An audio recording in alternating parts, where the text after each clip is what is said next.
Mon intervention sera sur le matériel roulant ferroviaire, autrement dit sur nos trains. Dans cette DM1, nous proposons d'acquérir pour 14 millions d'euros un nouveau train Régio-2N pour faire face à la hausse de la fréquentation de la ligne Paris-Chartres-Le Mans. D'allouer 5 et 12 millions d'euros pour rénover à mi-vie, respectivement les trains ZTER et les trains AGC. Cette DM1 propose aussi le résultat du mercato avec les autres régions. Car des mercatos, il n'y en a pas que dans le football, il en existe aussi dans le milieu ferroviaire.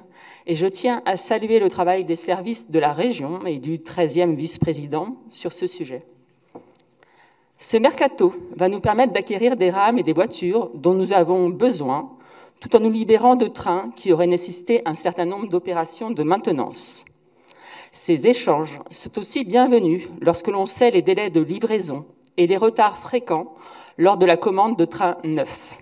Ces achats et ces échanges sont aussi bienvenus dans la perspective de l'avènement des SERM dans le département d'Indre-et-Loire et dans le Loiret.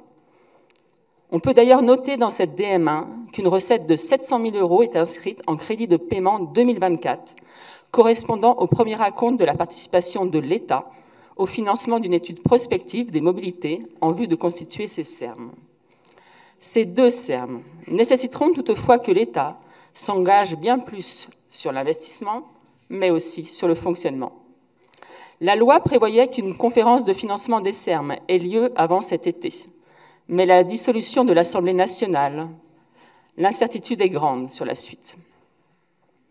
À propos du SERM de l'Orléanais, le Césaire note, à juste titre, que le décalage du démarrage du projet de développement du fret ferroviaire entre Les Aubrais et Pithiviers-Angenville constitue une opportunité pour adapter cette ligne au transport de voyageurs et ainsi irriguer les territoires ruraux au nord du Loiret.